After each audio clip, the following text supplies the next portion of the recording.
Welcome to the Mondoweiss podcast. I'm your host, Dave Reed. At Mondoweiss, we cover the movements, activists, and policymakers who affect the struggle for freedom in Palestine. Just a few years ago, the idea of a pro-Palestine political action committee in Washington, D.C. seemed ridiculous. But U.S. politics around Palestine are finally shifting, and a number of pro-Palestine PACs have launched in the last few years. The latest addition to this list is Americans for Justice in Palestine Action, which grew out of the nonprofit American Muslims for Palestine. Mondoweiss's U.S. correspondent Michael Aria spoke with Dr. Osama Abuirshaid and Aljazeera about the development and outlook of the new Political Action Committee. Dr. Abuirshaid completed his PhD in political science at Loughborough University in the United Kingdom. He is the executive director and a board member of American Muslims for Palestine. Aljazeera is AMP's advocacy director. She is a Palestinian American human rights activist, advocate, and writer. Americans for Justice in Palestine Action springs out of American Muslims for Palestine. Can you explain the motivation for launching a political action group at this moment? Basically, we wanted to take advantages of the unlimited opportunities that are provided by law here. For now, over 15 years, the American Muslims for Palestine has been doing a lot of work for Palestine here. We've been organizing, educating, and mobilizing not only our community, but masses for Palestine. But we came to recognize that we're constrained by the limitations of the 501c3 status. So a 501c4 status provides us with a broader scope. We can lobby for Palestine without any limitations, and we can endorse candidates, something that we couldn't do under the American Muslims for Palestine. So this is the main reason. We wanted to take our work for Palestine a step further, to be able to influence the dynamics here, to be able to influence the political dynamics, and to be able to be integrated into this political debate about Palestine and have a say in terms of our candidates, those who run for Palestine, and in terms of lobbying for or against candidates who stand based on their position and based on their position on Palestine. And now I wanted to talk a little bit about how you envision the role of this group existing and acting within Washington. What are your plans for what the group will do? Are we talking about campaigns, political endorsements? Can you explain kind of what you'll go forward doing now? Yes, that's our vision, is again to be engaged in the political discourse and to be engaged in the political process in relation to Palestine/Israel, and to be to have a vocal voice in relation to political campaigns.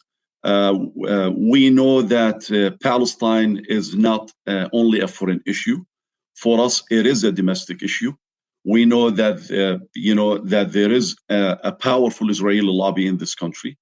We understand that there is complacency, and we understand that there is bias in this country in favor of Israel at the expense of the Palestinian rights. And we know that our own government is perpetuating the Israeli military occupation of the Palestinian people.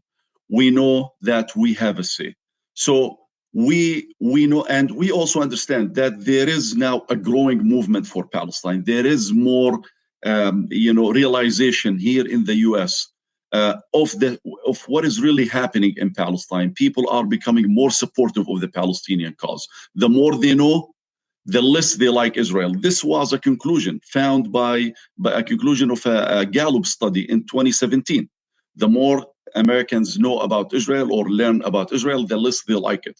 So we know that we have so many advantages here to capitalize on and to advance for the Palestinian rights, because at the end of the day, it's not only about the knowledge that you know, it's not only about the facts on the ground, it is your ability also to get the American people to understand what is happening and to get them motivated to act to uphold justice and to uphold freedom and to uphold equality. We all believe in these norms, but we have to fight for them and we have to work for them. And that's what we're trying to do, is to get, American citizens to act on behalf of what is right and to stand with the just plight of the Palestinian people.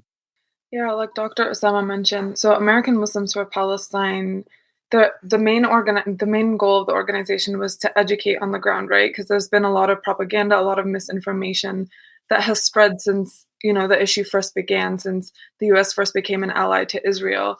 And now, since we're seeing a shift in, the political dynamics, since we're seeing more momentum and you have more political leaders speaking up on Palestine, more people becoming more aware, more people knowing exactly what Israel is actually doing now. And, this shield has been lifted. Now is the time for us to become more involved in the political scene and actually have a say, and also mobilize on the ground, let people know that, this isn't an international issue. This is a domestic issue, and Americans have some kind of obligation as voters, as people who have a say within, their states, within Congress, within the vote, to mobilize and to speak up on it and to have a say on who's being elected, to have a say on what kind of legislation is passing, to have the Palestinian voice rooted within the political scene and not just on the education side.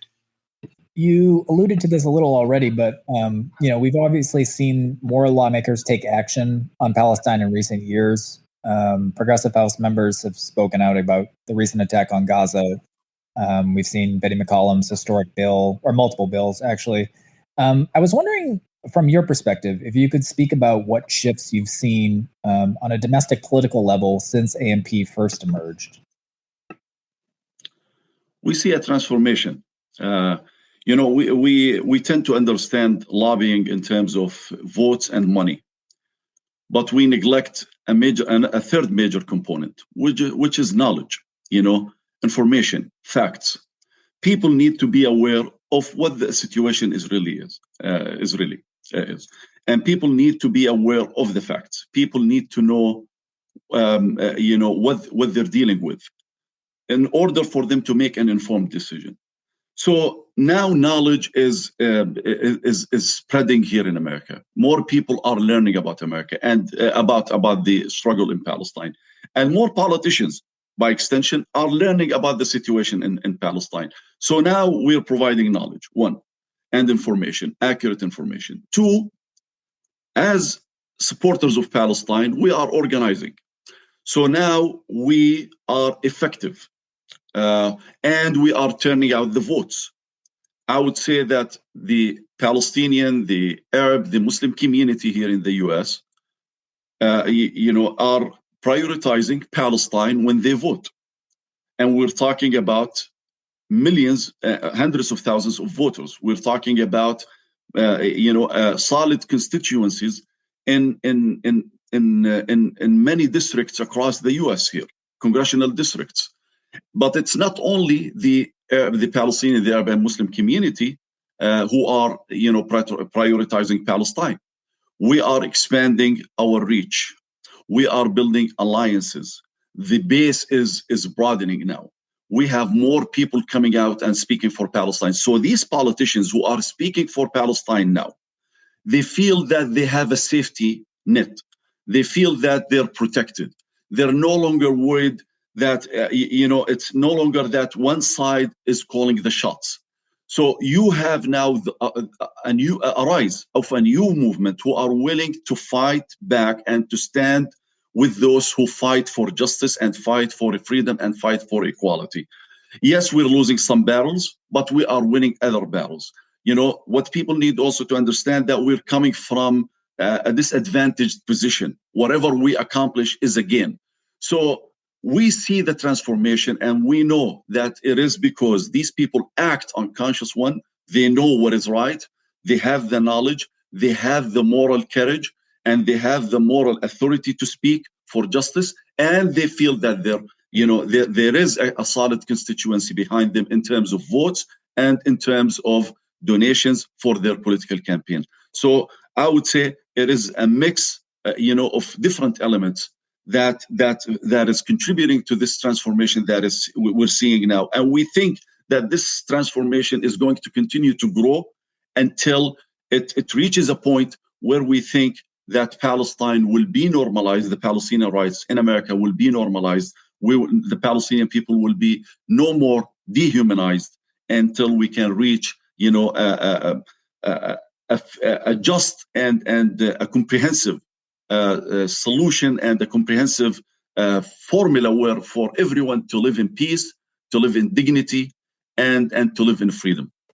Yeah, definitely. I think one of the biggest elements provided to the shift is the fact that Palestinian voices and anybody who would speak up on, Palestinian rights, speak up against the Israeli government and its wrongdoings for the last 20 plus years, our voices have been so incredibly drowned out and censored by the media, censored by the political scene, censored by, just American society in general was not accustomed to speaking up on Palestinian rights. And if you did, you were incredibly criticized or shut down. There were, dangers of not being elected, dangers of not being hired for a job, dangers of all these different things. You couldn't speak up about it. And I think we've seen a huge shift in the last few years, but especially in the last few months, given that, the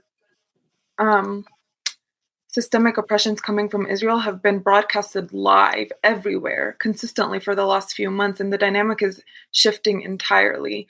And as a country that, upholds itself as a international leader, as a democracy, as a country that wants to uplift and uphold human rights, we can no longer, drown out the voices of Palestinians. We can no longer act like this is not a domestic issue, that the U.S. doesn't play a direct hand. And I think that is coming to the surface for constituencies, for people in general. People are becoming more educated, but also, like Dr. Osama mentioned, people within Congress, people within that have political power are also becoming more comfortable in speaking up for it, and aligning that with other human rights issues that we see in the country, right? You can't speak up for other human rights issues and then completely ignore or be on the other side of the Palestinian issue. We also have to put this in context, here in America now, we're witnessing the rise of a new social justice movement. Palestine is no different. Palestine is an integral part of this social justice movement. What is taking place in Palestine is similar to the systematic racism that we see here in America. The Zionist ideology is synonymous to white supremacy here in this country. When you talk about the apartheid regime and the apartheid policies that the Palestinians are being subjected to, people can draw parallel to the Jim Crow era. People can draw parallels to some of this bigoted speech here in America and some of the bigoted politicians who want to treat African Americans as second-class citizens, who don't see them as equal to them, who see Muslims as a fifth column in this country, who see Latino Americans as rapists and thieves and thugs. We've seen this, and people can relate now. They can relate. As Aya said, Israel is no longer controlling the narrative.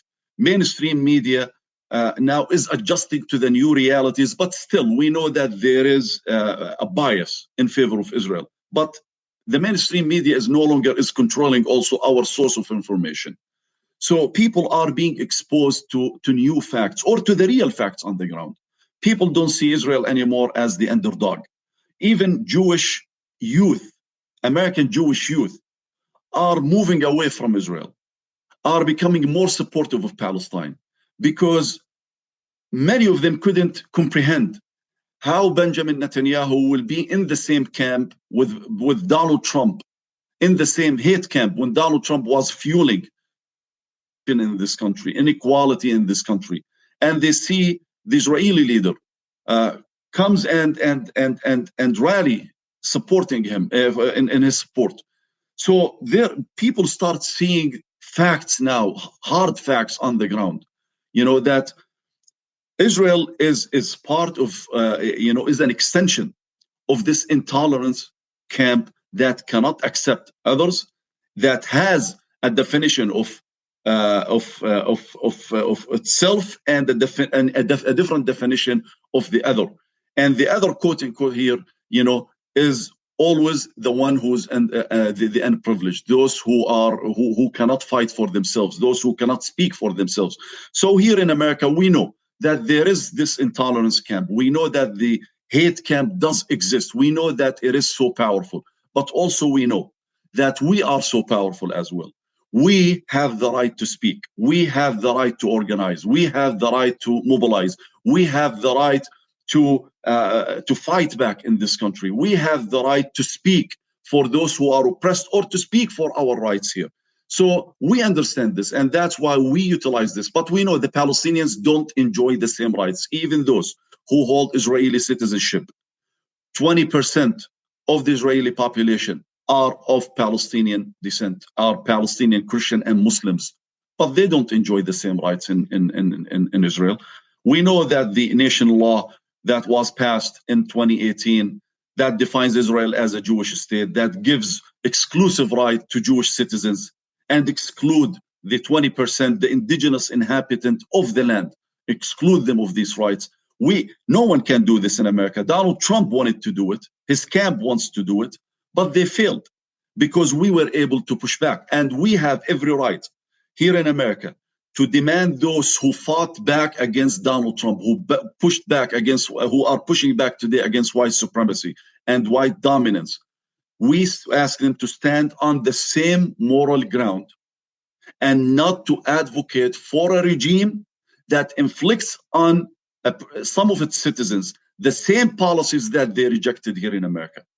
So we are showing these facts, and we trust that the American people will always choose the right side, because we don't embark from the position that people are evil by nature. No, evil are good by definition. And we know that once you relate these facts to them, and they see that there is a movement that is gaining momentum, that they will stand behind it. We recently saw Ben & Jerry's make the decision to stop selling its ice cream in illegal settlements. This announcement led to widespread condemnation from the pro-Israel crowd. In many states we've seen have threatened to punish the company by implementing their local anti-BDS laws. I'm wondering if you can talk a little about BDS and how it fits into your organization, and whether part of your mission with this group will be to target these anti-BDS laws. We believe that boycott, divestment, and sanctions, BDS, is a nonviolent political tool, a legitimate tool to push back against oppression. Many people draw parallels to what happened in South Africa, but I will draw parallels to what we witnessed here in America. Many years back, the state of California threatened to divest and to boycott and to sanction the state of Arizona over the treatment of undocumented immigrants. Same thing happened with South Carolina over the transgender bathrooms. Many states threatened to boycott and to divest and to sanction the state of South Carolina. How many campaigns were launched in America to boycott certain companies here? Why no one says that this is unconstitutional? Why no one says that this is un-American? Everyone understands that this is the most American thing that you can do.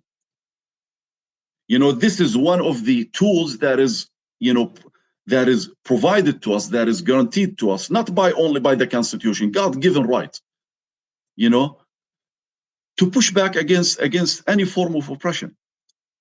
So we understand that this is protected under free speech, and we know that this is a natural right.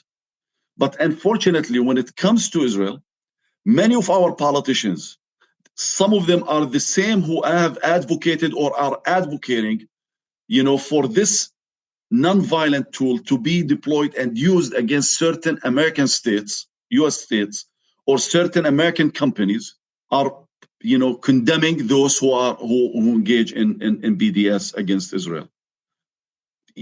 So we know that this is an infringement on our constitutional rights. Under the American Muslims for Palestine, We were one of the organizations that fought back against these laws with the help of the Council on American Islamic Relations, CAIR. We were able to win a case in Arizona against the state of Arizona some years back. So we know that, this is a constitutional right that no one can deny us, no one can infringe on, and no one can take away from us. But now what they're trying to do is something else. When Israel loses on the merits of the argument, they revert to the accusation of anti-Semitism. So if you speak about oppression in Palestine, you're anti-Semitic. If you speak about BDS, you're anti-Semitic. If you speak about justice, you're anti-Semitic. If you speak about the war crimes committed by Israel, you're anti-Semitic. If you speak about the influence of the Israeli lobby in America, you're anti-Semitic. If you speak about some elements of the Israeli lobby in America qualify to be foreign agents in America, you're anti-Semitic. So we reject this, and we believe that this is a legitimate tool, not only sanctioned by the Constitution, but sanctioned also by, no matter what you believe is, by God or sanctioned by nature, whatever you believe in, But this is a right that we have, and it is an effective tool that we have that is exposing the ugly face of the Israeli apartheid regime. And that's why Israel is not happy about this BDS movement. That's why it wanted to make it synonymous with anti-Semitism, because they want to divert attention. They want to distract the discussion. So we're no longer talking about what Israel is doing, what is the illegal activities, the inhumane activities, the brutal oppression and repression of the Palestinian people. They don't want people to discuss this. So suddenly you have to defend yourself that I am not anti-Semitic, So they try to shift the landscape, the realm of the discussion. But we refuse to be trapped and to be dragged onto their comfort zone, because our comfort zone is justice, and our comfort zone is facts, and our comfort zone is equality. Our comfort zone is freedom. And when we talk about equality, we talk about all human beings. We don't talk about Palestinians because they're Christian and Muslims. We talk about every human being, because every human being deserves the same respect, the same level of humanity. We don't vary in our humanity and in terms of our rights. One of the funniest things about this whole Ben and Jerry's thing is now Israel and a lot of leaders in the US are saying that it's wrong. They're so mad at Ben and Jerry's, but they're doing the same thing now. They're boycotting Ben and Jerry's. So there's a lot of Republican leaders in Congress, in the Senate, a lot of Republican leaders, or a lot of Israeli leaders, a lot of Israeli citizens boycotting Ben and Jerry's. There were so many videos, like a flood of videos on social media of people throwing away brand new tubs of Ben and Jerry. And yet they say we're anti-Semitic for being a part of BDS or just boycotting in general. I think the best way to put it is that boycotting, especially as it pertains to the US, is our constitutional right as residents of the US, as citizens. It's the most peaceful form of resistance. But here's the thing is, like Dr. Osama said, it's an effective form of resistance. It works, especially given the fact that Ben & Jerry is a huge company that has long dealt within Israel, sold in the occupied territories, is not even going to renew their contract with Israel. That's huge. That works. That sends a sign or a message to people all over the world and businesses all over the world, corporations all over the world, that says, hey, like, if you're going to stand behind social justice and human rights, like we stood behind Black Lives Matter last year, you also have to stand behind Palestinian rights. You can't pick and choose what human rights you stand behind. And I think that this sends a very big message. And that's exactly why, leaders in Israel, the Israeli government is intimidated, because it's working. Aside from all the, all of our oppression being broadcasted, now you have major corporations backing out of their deals, their normalization of relationships with, an oppressive institution, an oppressive government. And I think it's great. You know, the BDS movement has been around for a really long time. I think our biggest struggle as it comes to being residents of the US is not just having to deal with Israel and their take on us being anti-Semitic or, you know, all of that stuff, but also you have US leaders playing into that game. So I live in Colorado, for example, and in 2016, our state government literally passed a law divesting from any divests from any corporation that divests from Israel. So not supporting any corporation that divests from Israel and boycotts Israel. So this goes beyond, and this is why I keep saying, when we keep like stating the fact that this is a domestic issue, and it goes into states. You have states, small states, big states that are being involved in this. And when it comes to speaking on Palestinian rights, they'll back out and say, no, this is an international issue. But when it comes to supporting Israel, they'll make laws and they'll pass them. So I think the problem with that is you have these kinds of laws that are being passed, but it goes against our constitutional rights. It's literally our constitutional right to boycott. You have Nabisco, for example, a big snack company, that last week a bunch of their workers went on strike because they're not getting paid overtime and they're working a lot. You have the women's rights movement. It was born out of and succeeded from boycotting, right? So you have so many movements that have used this strategy and not been criticized for it. But because of how big the allyship is, and because of how effective of a resistance method it is, it's different when it comes to Palestinians and supporters of Palestinians using BDS. But I will say it is our most effective method, and it's something that I don't think is going to die down and just keep growing until we get the rights that we deserve. We've seen the emergence of groups like yours in the last few years, seemingly in response to the shift that you both discussed earlier. JVP Action, if not now, has an action group. However, we've also seen the emergence of groups like Democratic Majority for Israel, which just spent millions helping to defeat Nina Turner in Ohio.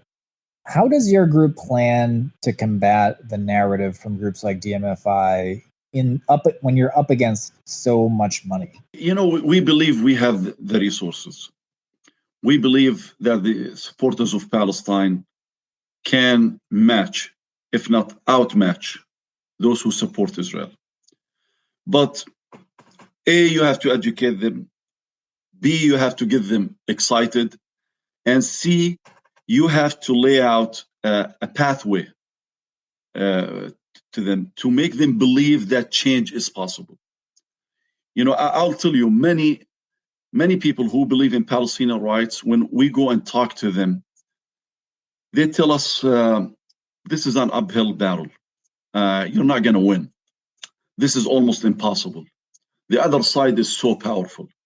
And we always tell them, well, they are so powerful, but we can be as powerful. Just if you believe in our potential, if you believe that we can, we can fight back. We have the same tools that they have, and we have the same rights that they have. Maybe we don't have the same outlets that they have when they attack us and when they dehumanize us, when they engage in Islamophobic tropes against us, when they start accusing us of being either terrorists or terrorist apologists. We know, but it's not working anymore for them. It is not working anything for them. If it worked for Donald Trump when he called Latinos thugs and thieves and rapists, it will work for them. It is not working for them anymore. We know that they still have the upper hand, but we know that we can at least be at their level. This is a playing field. There are rules to the game. If you know how to use them, if you know how to act on your rights, and if you know how to use your rights, we believe that things will eventually change. Again, I will go back to that study that concluded in 2017. The more Americans learn about Israel, the less they like it. Most Americans were against so many issues here, but with time, they became supportive. With time, they became supportive. It doesn't mean that if you are at the receiving end today, that you will continue to be at the receiving end. And I would say, being at the receiving end, most of the times it is by choice in America. It is by choice. When we talk about a majority of Americans over many, many, many years are supportive of restrictor gun laws, over 79% are supportive of restrictor gun laws, but yet Congress is not acting on the American public opinion. And the only explanation that is provided is because these people, the supporter of these, stricter laws are not as enthusiastic as those who are supportive of the current laws. So NRA is winning not because it has the majority or represents the majority, because it is more active and it has a more active and dedicated base. We just need to inject this enthusiasm into our base and to show them a path forward, to show them that we can win, or we can at least, play as equal, or at least we can bridge the gap. We can get to that point if we continue this work. So the more we create political actions, the more we create, the more work is being done for Palestine, and the more intersectional work. As you mentioned, JVP, a Jewish organization. We have so many Christian organizations. We have so many African organizations, so many Latino organizations, from different backgrounds who are standing and advocating for Palestine and speaking for Palestine. This is, something that is unprecedented here in America. So people need to see these new changes and plan for the future, not to continue to complain about the current. The current is not maybe as rosy. It's not rosy at all. But we see the prospects and we see the potential, and we think we can get there. And with this intersectional movement converging together, Palestine is as equal, Palestinian rights as equal to African American right. Black lives matter, Palestinian lives matter. Whoever is oppressed lives matter. So when people are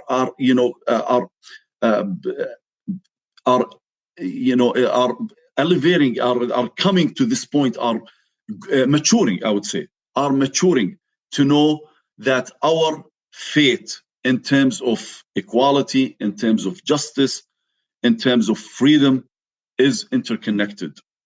We cannot speak about freedom in America while we are perpetuating oppression across the world, not only in Palestine. The fact that America is a superpower comes with so many, not only responsibilities, so many atrocities that are being sanctioned, that are being covered, that are being enabled by our government in our name. But we know that we don't stand for this. Politicians need to know that they will be held accountable, and they cannot claim to be speaking for the American people when it comes to oppression that they're inflicting on other people, whether not only here in America but across the world. The same mechanism of accountability when it comes to discrimination in America, bigotry in America, should be also implemented when it comes to America, the United States, enabling and empowering discrimination and oppression and war crimes worldwide. I think intersectionality is a framework that is coming to light a lot more, especially as it pertains to U.S. politics. And it's a very important framework that can no longer be dismissed or swept under the rug, right? I think money obviously is very powerful, especially in a very capitalistic society that literally runs off of money.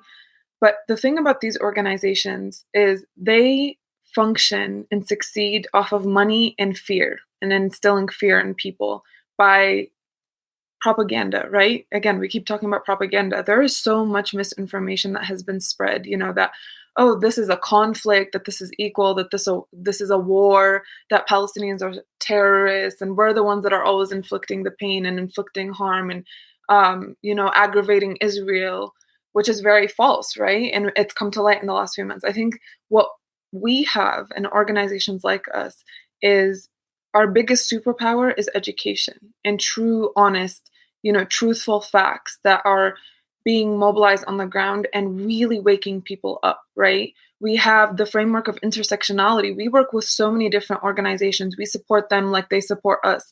And this is a framework that has been missing for really long. And that's one of the biggest reasons that those opposing organizations and leaders and whatever have been succeeding. It's simply fear-mongering and money.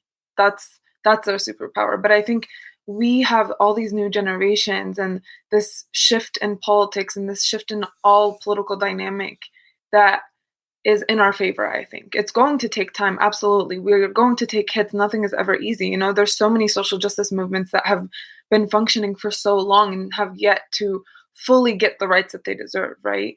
But for example, one of the biggest things that plays in our favor when it comes to education, and why I keep empowering education and saying that's our biggest superpower is, for example, when the Black Lives Matter movement was happening last year, there was also a lot going on in Palestine last summer, right? And the same way that Black men and women were being killed outside and inside of protests was the same way that a lot of Palestinian men and women have been killed by the Israeli Defense Force for a very long time. And a lot of people didn't know that, the Israeli Defense Force and the American military and American police annually train together. So a lot of these tactics, like the choke and hold, a lot of these tactics have been used by both oppressors for a really long time, which makes it even more interconnected, which brings up the intersectional lens for a while. This isn't, yes, the biggest problem with Israel is the way that it's oppressing Palestinians, but also having the US and Israel ally is harming a lot more people than just Palestinians, right? It's harming people here on the ground, and it's aiding and abetting the oppression of Palestinians for 70 plus years in Palestine. So that's why I truly believe that education is our biggest superpower, and that is going to somehow down the line overpower the money that these organizations have. People are no longer going to care about money, just like when we see it now, the shift in politicians, the shift in a lot of politicians refusing to take money from AIPAC, refusing to go to their events. That never happened, right? AIPAC used to have a way bigger hold on Congress members where, even if these Congress members were in line with human rights, were in line with the right thing to do, they were too afraid not to take money from AIPAC. They were too afraid that they weren't going to win. But you see, Rashida Tlaib, Ilhan Omar, they got reelected despite refusing to take money from AIPAC, despite being so vocal. They got reelected, which proves a shift in momentum, which proves that we are going to reach that level, if not more, someday. Finally, if people want to follow the work you're going to be doing, where can they check that out? They can subscribe to our newsletter at they can go to ajpaction.org. And literally when you go on there, you can just put in your email. You get weekly newsletters. We send out action alerts all the time, updates on news. You can also follow us on Instagram, Twitter, and Facebook at ajpaction.org as well. We're always keeping updated every single day. Thank you so much, both of you, for joining us today. Thank you, Michael.